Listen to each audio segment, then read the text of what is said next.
Bonjour à toutes et à tous et bienvenue dans ce 42e podcast consacré à l'évolution de vos FCPE au sein des PEG, PERCO et PERCOL des groupes EDF et Engie. Comme d'habitude, je vais scinder mon propos en deux parties. La première concernera l'analyse du contexte économique mondial et la seconde, celle de vos FCPE pour le mois de septembre. Soit dit en passant, écoutez l'analyse de la CFE Énergie sur l'actualité des industries électriques et gazières, sans bobards ni blabla. Le mois de septembre est toujours un mois charnière en bourse car il permet aux banques centrales et aux entreprises de donner des perspectives pour l'année qui vient. La Fed, la banque centrale américaine, était très attendue de ce point de vue puisque les investisseurs s'attendaient à ce que Jérôme Powell, son président, n'augmente pas les taux mais surtout qu'il annonce le début de la baisse au cours du premier trimestre 2024. Or, le moins que l'on puisse dire, c'est que du côté américain, l'économie refuse de lâcher, ce qui permettrait de mettre fin à l'inflation et donc engager une baisse des taux.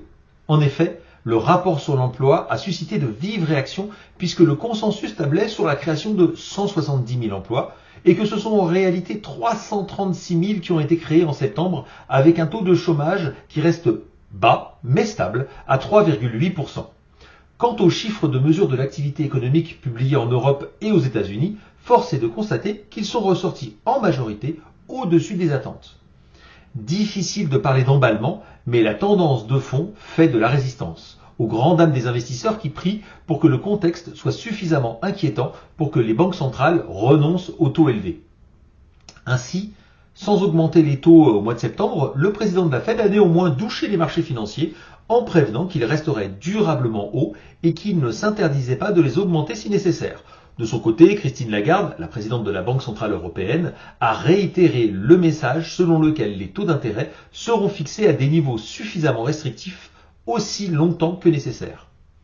Tout ceci a engendré une baisse des marchés financiers malgré des publications trimestrielles plutôt bonnes du côté des entreprises, même si les perspectives pour 2024 commencent à se tasser compte tenu du climat des affaires dans le monde. Car à la hausse des taux viennent s'ajouter une faible croissance chinoise, confrontée à une crise immobilière sans précédent, et de terribles conflits internationaux qui font craindre un embrasement des matières premières.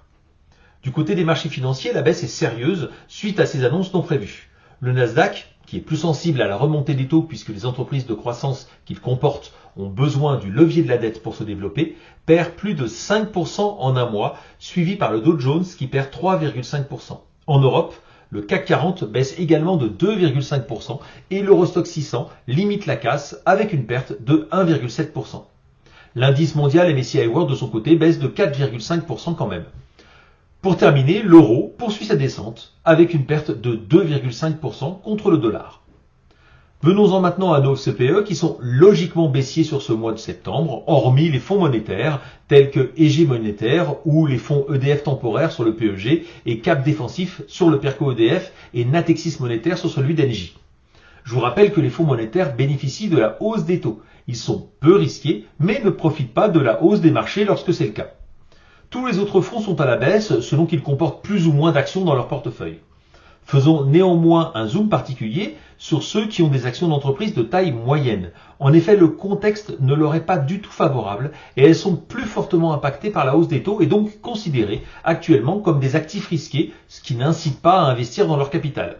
C'est pourquoi EGEPAN Croissance sur le PEG et Sélection DNCA Euro sur le PERCO Engie plongent respectivement de presque 3,5% pour l'un et presque 8% de l'autre. Voilà, je vous retrouve le mois prochain pour un nouveau podcast de la CFE CGC. À très bientôt. Au revoir.